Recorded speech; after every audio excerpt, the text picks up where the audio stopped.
حیا اب اسے نہیں دیکھ رہی تھی۔ وہ سر جھکائے ریگمال لکڑی کے ٹکڑے پر رگڑ رہی تھی۔ لکڑی کی گھنگریالی پتریاں اتر اتر کر نیچے گر رہی تھیں۔ اس کے اندر بھی کچھ ایسا ہی چٹک رہا تھا۔ کیا وہ سمجھ نہیں پائی تھی؟ اور کبھی کبھی اسے لگتا وہ کبھی سمجھ نہیں سکے گی۔ کبرا بہلول کے گھر اور ان کے کھیت میں کام کرتے، ادا چائے کے پتے چنتے، ان کی مرغابیوں کو دانہ ڈالتے، وہ اب ان سے چھوٹے چھوٹے بظاہر بے ضرر سوال کثرت سے پوچھنے لگی تھی۔ وہ عائشہ کے بتائے گئے 2 کو کبرا بہلول کے 2 سے جمع کر کے دیکھتی تو جواب 4 کے بجائے 400 نکلتا۔ اب اسے پھر سے عبدالرحمن پاشا کے فون کا انتظار تھا۔ کب وہ فون کرے اور وہ اپنے پتے پھینکے۔ کھیل پاشا نے شروع کیا تھا، اسے ختم اب وہ کرے گی۔ چند ہی روز میں اسے یہ موقع مل گیا۔ فون کی گھنٹی بجی تو اس نے کارڈلیس اٹھایا اور اوپر اسٹڈی میں آ گئی۔ ہیلو، اس نے بظاہر سادگی سے کہا۔ دوسری جانب چند لمحوں کی خاموشی چھائی رہی۔ پھر اس کی بھاری کھردری آواز سنائی دی۔ حیا بی بی، کیسی ہیں آپ؟ میں ٹھیک ہوں، آپ سنائیے۔ جی الحمدللہ۔ آپ کیا کر رہی تھیں؟ وہ محتاط لہجے میں پوچھ رہا تھا، جیسے اس کا فون اٹھانے کا مقصد نہ سمجھا ہو۔ میں ایک کہانی لکھ رہی تھی، کہیں تو سناؤں؟ اب کی بار دوسری جانب متذبذب خاموشی چھائی رہی۔ پھر وہ گہری سانس لے کر بولا، جی سنا دیجیے۔ 3 سال پہلے کی بات ہے۔ انڈیا کا ایک عام سا اسمگلر اپنی ماں اور بھائی کے پاس بیوق ادا آتا ہے۔ اس کا بھائی ادا میں ایک بہت کامیاب ہوٹل چلا رہا ہوتا ہے۔ نوبالغ بھائی اس کے ساتھ ہوٹل کے کاموں میں دلچسپی لینا شروع کر دیتا ہے۔ بظاہر اسے اپنے بھائی کا بہت خیال ہے، مگر آہستہ آہستہ وہ ہوٹل پر قبضہ کرنے لگتا ہے۔ وہ اپنے بھائی کے تعلقات استعمال کر کے اپنے تعلقات وسیع کرتا ہے، مافیا کے ساتھ روابط بڑھاتا ہے، اور تو اور اس کی ایک عالمی دہشت گرد تنظیم سے بھی روابط ہیں۔ پھر آج سے ٹھیک 2 سال پہلے وہ اپنے بھائی کو کچھ یوں ہراساں کرتا ہے کہ ایک روز بیچارہ بھائی چپ چاپ ہوٹل چھوڑ کر چلا جاتا ہے۔ لوگوں کو یہ بتایا جاتا ہے کہ وہ یونان میں ہے، لیکن در حقیقت وہ کہاں ہے یہ اس بڑے بھائی سے بہتر کوئی نہیں جانتا، اور اس سے باز پرس کرنے والا کوئی ہے نہیں، سوائے ایک بوڑھی عورت اور 2 معصوم لڑکیوں کے۔ یوں وہ عام سا اسمگلر استنبول کے بارسوخ ترین افراد میں شامل ہو جاتا ہے۔ اب بتائیے کیسی لگی کہانی؟ کہتے ہیں تو پبلشنگ کے لیے دے دوں؟ اس نے بہت معصومیت سے پوچھا تھا۔ میں اس ساری بکواس سے کیا مطلب لوں؟ یہی کہ میرے بارے میں ذرا احتیاط سے کام لیجیے گا، ورنہ پیر کے نیچے دباؤ تو چیونٹی بھی کاٹ لیتی ہے۔ بہت احسان فراموش لڑکی ہو، تمہیں بھول گیا کہ اس رات تمہیں اس بحری جہاز سے نیم مردہ حالت میں کون ادھر لایا تھا؟ لمحے بھر کو وہ بالکل چپ رہ گئی۔ میں پرسوں بیوق ادا واپس آ رہا ہوں۔ تم نے جب تک ادھر رہنا ہے تم رہو، میں ادھر نہیں آؤں گا، اور نہ ہی تمہارے راستے میں آؤں گا، سو تم بھی میرے راستے میں آنے کی کوشش مت کرنا۔ دھمکی آمیز لہجہ اس بات کا غماز تھا۔ اس نے وہیں ہاتھ رکھا تھا جہاں سب سے زیادہ درد ہوتا ہے۔ میں نے کیا کرنا ہے اور کیا نہیں، اس کا فیصلہ ابھی نہیں کیا میں نے، اس نے محفوظ سے انداز میں کہہ کر فون رکھ دیا۔ میجر احمد کا شکریہ، جس نے اسے ایک دوسرے نہج پر سوچنا سکھایا تھا۔ اور کیا قربان کر سکتی ہو تم اپنا فاصلہ گھٹانے کے لیے؟ رات سونے سے قبل یہ آخری بات تھی جو عائشہ نے اس سے پوچھی تھی۔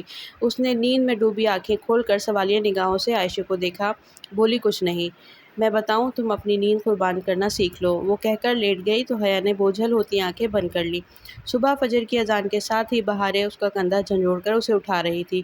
اٹھ جاؤ، عائشہ نے کہا ہے، آج سے تم بھی ہمارے ساتھ قرآن پڑھنے جاؤ گی۔ میں، اس نے کسلمندی سے آنکھیں ذرا کھولی، مجھے نیند آ رہی ہے۔ نہیں نہیں، اب تو تمہیں بھی جانا پڑے گا، یہ ٹارچر تم بھی سہو نا، میں اکیلے کیوں برداشت کروں؟ اب اٹھ جاؤ۔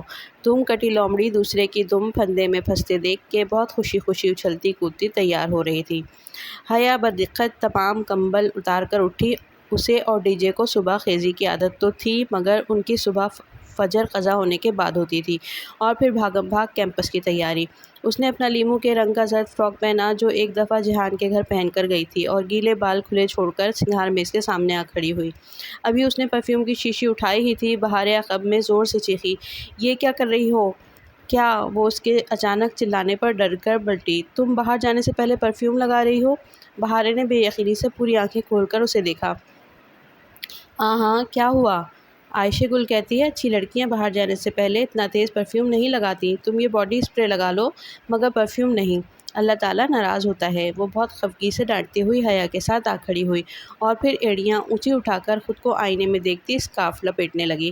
حیا نے ایک ہاتھ میں پکڑے پرفیوم کو دیکھا، اور پھر ذرا خفت سے اسے رکھ کر باڈی مسٹ اٹھا لیا۔ حلیمہ آنٹی کے لان میں چاندی بچھی تھی، وہ مرکزی جگہ پر بیٹھی تھیں اور سارے چھوٹے بڑے بچے ان کے گرد نیم دائرے کی صورت میں بیٹھے تھے۔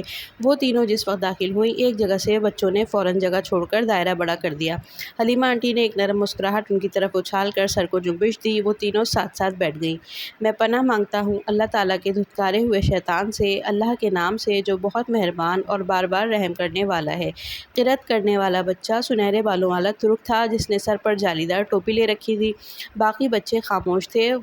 وہ اپنی باریک مدھر آواز میں پڑھ رہا تھا، آپ ایمان لانے والی عورتوں سے کہہ دیں کہ وہ اپنی نگاہیں جھکا کر رکھا کریں اور اپنے قابل ستر اعضاء کی حفاظت کیا کریں۔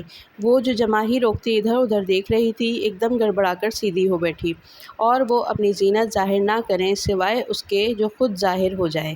کمسن بچے کی آواز نے سارے ماحول کو اپنی لپیٹ میں لے رکھا تھا۔ ہر سو ایک سحر سا طاری ہو رہا تھا۔ حیا نے بے اختیار سر پر اوڑھے دوپٹے سے کان ڈھکے جن میں اس نے موتی والی بالیاں پہن رکھی تھیں، وہی موتی جو جہان کے سیب سے نکلے تھے۔ بہارے نے اسے ایک ایک موتی دونوں بالیوں میں پرو دیا تھا۔ تیسرا موتی حیا نے سنبھال رکھا تھا اور انہیں چاہیے کہ اپنی اوڑھنیاں اپنے گریبانوں پہ ڈالے رکھا کریں۔ کسی معمول کی سی کیفیت میں اس نے گردن جھکا کر دیکھا۔ اس کا شفون کا دوپٹہ اس کے سر پر تو تھا، لیکن گردن پہ اس نے مفلر کی طرح لپیٹ رکھا تھا۔ قدرے خفت سے اس نے دوپٹہ کھول کر شانوں پر ٹھیک سے پھیلا کر لپیٹا۔ اس وقت سوائے حکم ماننے کے اسے کوئی چارہ نظر نہیں آیا تھا۔ یہ عائشہ کی باتیں نہیں تھیں جن پہ الجھ کر ان کو ذہن سے جھٹکا جا سکتا تھا۔ یہ حکم بہت اوپر آسمانوں سے آیا تھا، وہاں سے جہاں انکار نہیں سنا جاتا تھا، جہاں صرف سر جھکایا جاتا تھا۔ ترک بچہ اپنا سبق ختم کر چکا تھا۔ حلیمہ آنٹی نے بہارے کو اشارہ کیا۔ وہ اپنا قرآن سامنے کیے طاؤس پڑھ کر اپنا سبق پڑھنے لگی۔ اللہ نور ہے آسمانوں کا اور زمین کا، اس کے نور کی مثال ایک طاق کی طرح ہے جس میں چراغ ہیں۔ چراغ فانوس میں ہے، فانوس گویا ایک چمکتا ہوا تارا ہے۔ وہ ایک بابرکت زیتون کے درخت سے روشن کیا جاتا ہے، نہ مشرقی ہے اور نہ مغربی، قریب ہے کہ اس کا تیل روشن ہو جائے اور اگرچہ اسے آگ بھی نہ چھوئی ہو۔ نور ہے اوپر نور کے، اللہ اپنے نور کی طرف راستہ دکھاتا ہے جسے وہ چاہتا ہے۔ لان میں ایک دم بہت سی روشنی اتر آئی تھی، جیسے چمکتا چاند پورے افق پہ چھا گیا ہو، جیسے سونے کے پتنگے ہر سو آہستہ آہستہ نیچے گر رہے ہوں، جیسے نیلا آسمان سنہری قندیلوں سے جگمگا اٹھا ہو۔ وہ اس طلسم میں گھری سحر زدہ سی ہوئی سونے جا رہی تھی، بہاریں پڑ رہی تھی، اور وہ لوگ جنہوں نے انکار کیا ان کے اعمال ایک چٹیل میدان میں سراب کی مانند ہیں۔